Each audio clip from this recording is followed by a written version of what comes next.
So here's the hard truth. Prints are really hard to sell. It's one of the hardest lessons I've learned since starting my art business. You can make the most beautiful artwork, spend months creating it, showcase it, but no one really knows what to do with it. Do they frame them? Do they hang them up? Do they put them in a drawer? They'll compliment you, they'll admire your work, but they won't always buy. People are looking for products that they can connect with and can use in their everyday lives. So today, I want to share some solutions I found. Things you can make at home and things you can get manufactured that give people more ways to enjoy your art and connect with it. Suck pase, y'all. I'm Christy. I am currently trying to run a small art business all while being a mom and working a full-time job. So, in my last video, I shared about how I went into my very first art convention for vending purposes, thinking that I can sell prints and they're going to be my best sellers. Well, the reality is most people just don't buy them if they don't know you. If they don't know what you're about, if they don't, connect with you in any way. So when I started talking to other artists, I realized it's not just me. It's something that almost all of us struggle with selling art prints. So my goal is to help us all find a way to sell our artwork while still offering our art prints in the lineup. I'll also be showing some of my art friends here on YouTube that also make some of these products. So if you see something you like, definitely check them out in the description box. Okay, now let's talk about things you can make at home without investing so much upfront. So these are really great because you can experiment and test what sells and adjust as you go, which is basically how I started out so far. Let's start with stickers. I think stickers are probably the easiest entry point for selling your artwork. The benefit is that stickers are very low cost for buyers, so people don't hesitate to grab them. And remember, these were like my best sellers at the convention that I did. It's cheaper for you to make and it's affordable for the buyer. So it's a great starting point if you want to sell your artwork, but you are struggling selling your art prints. Turn them into stickers. And then you have the option to sell it as a bundle with your art print and sticker as one thing, or you can just sell the stickers and that's it. But at least now you're opening up the opportunity for people to buy your art prints since they really like the sticker too. So stickers are basically your gateway product. When someone loves your sticker today, they might come back later for the art print. And of course, another reason why stickers are really great is because people carry it with them, like on their laptops, on their notebooks, on their water bottles, on their phones, on their iPads. Like you could put stickers anywhere and people are like, "Where'd you get that sticker?" I mean, that kind of visibility is so good for your business. Okay, the next one that made the list is one of my favorites, bookmarks. Did you know that you could put your artwork on bookmarks? They don't just have to be a cute catchphrase that you print out and it's a bookmark. You can put your artwork on bookmarks. Bookmarks are definitely another simple yet underrated item, in my opinion. They are small, they're practical, and they're perfect for readers. You can literally print them at home on cardstock and cut them manually, or you can use your Cricut machine. It is your design. You can add your artwork. You can add cute little accessories to it. It's up to you. And again, a nice thing is they bundle really well with art prints. See where I'm going with this, guys? I think I've even done some theme sets where I have a bookmark that matches the theme of an art print that I created. So it doesn't have to be a carbon copy of your artwork on the bookmark.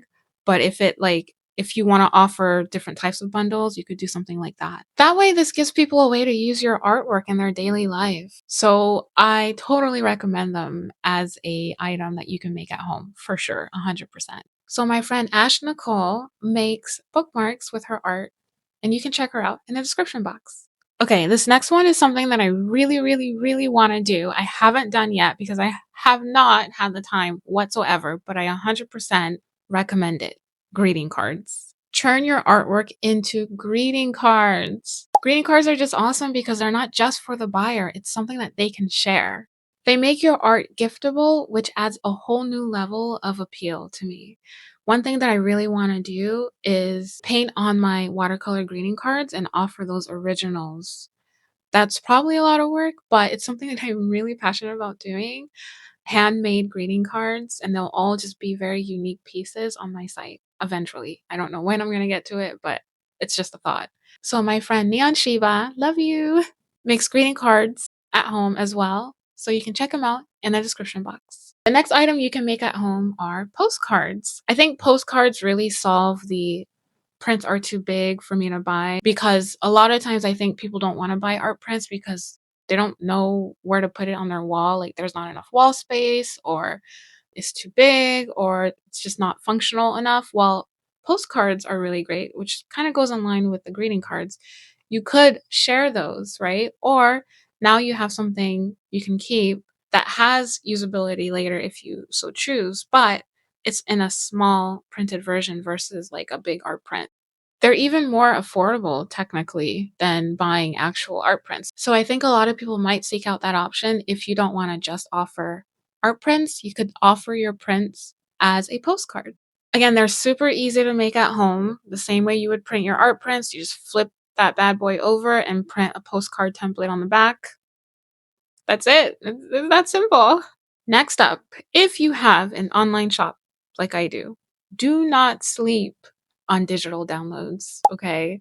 Yes, this is something you can make at home on your couch without getting up. It's amazing. Digital downloads are amazing for international buyers who don't want to pay for shipping. And you guys know there is a lot of chaos right now with shipping and tariffs that I can make a whole video on if you want, because it's freaking crazy. But we're not here for that. So you can make digital downloads like wallpapers and coloring pages, planner pages. And the best part is there's no inventory. You make it one time and it's infinitely sellable on your shop, just sitting there. Of course, not everybody loves digital products, but it is another way to expand your reach.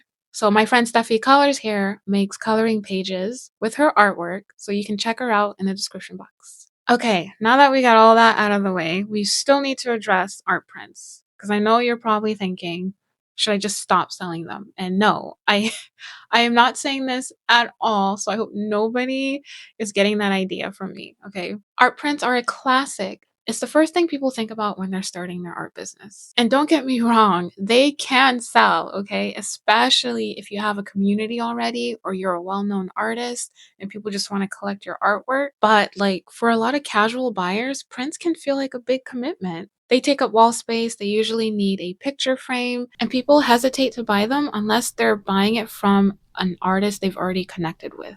But you do not have to give up on your prints, okay? You can still sell them. I recommend taking pictures of how you use your art prints. Like, how do you display them at home? Do you put them on the wall? Do you have them in a frame? Start taking pictures and showing how to utilize them if you don't want to create stickers and bookmarks and stuff like that to go along with it. One thing that I started doing is I started printing positive affirmation letters on the back of my art prints for my star members exclusively. Like, they are the only ones that will get these. I wanted to offer something really special for them, and having a positive affirmation letter on the back of each art print that I send monthly, like a keepsake that you would just flip over to read when you need some encouragement. I love that they're able to collect these every month. I really think that something like that can really give your artwork a little more extra layer of purpose. Okay, so those are all the things I can think of that you can experiment with at home. If you have any more ideas, please add them to the comments. But for now, let's look at some items that you can get manufactured. All right, I gotta get comfortable. This is a section that I am finally dipping my toes in because I finally started getting things manufactured. And one of those things are keychains. You can turn your artwork into keychains. Yes. Because keychains are super popular since they're functional and collectible, and you can get them made in acrylic or enamel, which are both loved by buyers. They are also small enough that I have literally witnessed people impulse buy them at conventions. So if you want to check out my friend Emo Kitsune, she also makes keychains. You can check her out in the description box. And girl, I hope I did not butcher that name. Next up is notebooks and notepads. So they are both great options because everybody needs a notebook for school, for journaling, for planning. And when your artwork is on the cover, it instantly becomes more special. They are also an item that encourages repeat buyers once all the pages are filled up. Come on, y'all. Big brain. Big brain. But for real, these are actually a really good idea. They're just expensive to make. Just keep that in mind. If you want to check out my friend Lady Conscience, she has made her own notebook line, so you can check her out in the description box. Next on the list is washi tape. I am dying to make washi tape for my stationery website, okay? I am a stationery shop and I don't even have washi tape yet.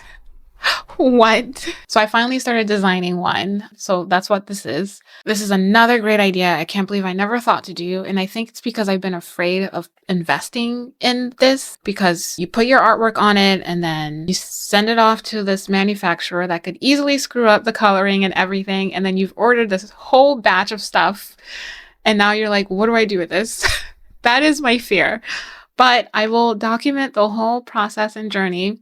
So hopefully everything turns out okay, but it's my first time making washi tape. So, oh my God. Oh my God. So if your art fits the stationery world, washi tape is a must. It's a must. People who journal, craft, or scrapbook absolutely love these. It's a low cost item for buyers because I think they usually go about $5 for one washi tape, right? And they're collectible, so even I find myself always trying to find washi tape when I find one in stores because I like collecting them. I love the little artwork on them and I use them when I do watercolors. Yeah, they're very addictive to collect. I'm not gonna lie. Another item you can get manufactured are pins, like enamel pins. They're highly collectible and people love showing off their favorite artist on their backpack, on their clothes. And so pins are a really great opportunity for that. However, I think enamel pins are definitely an investment, but you can start off doing button pins, which are a little bit more affordable and more fun, I think. You can actually make those at home. I should have added that to the make at home option, but I haven't really tried it yet. I don't know how sustainable it is to make them at home, but it's an option. There are tools you can use to make your buttons at home. However, enamel pins, I believe you have to get manufactured. Last on the list is apparel and accessories. So shirts, tote bags, hats, I don't know, you name it. They are bigger investments, especially if you're not doing print on demand, which is a whole nother video that could be done. But the payoff is your art becomes wearable. One of my favorite artists is Oak Party. She streams on Twitch. She live streams her artwork, her painting, right? And then that painting becomes some of the merchandise. And she has made a living doing this, by the way. So she turns her artwork into mugs, into t-shirt, which I've bought her t-shirts and you've seen them in my videos. Like it's a cute girl in my pastel shirt. But yeah, those are options. You can turn them into merchandise that people can wear and use daily. Just keep in mind the sizing issue and the inventory when you go this route. I don't think I could ever do print on demand, mainly because I really care about quality control and packaging, and I don't have that kind of control with print on demand. But we could talk about that if you'd like, and I can make a video about it and some pros and cons maybe. Just let me know. If you'd like to check out Oak, she's also in the description box. All right, you made it. So here's the big takeaway. Prints are hard to sell for small artists, but if you sell them alongside things that are more functional and approachable, I think you'd have an easier time. You do not have to stop making the art that you love to make. You don't have to chase trends you're not interested in.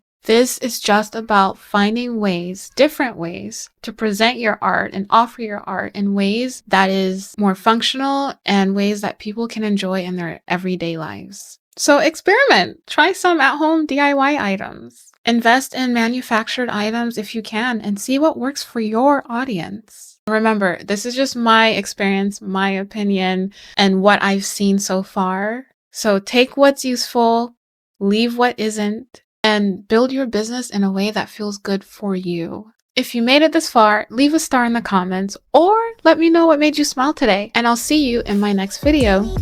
Bye!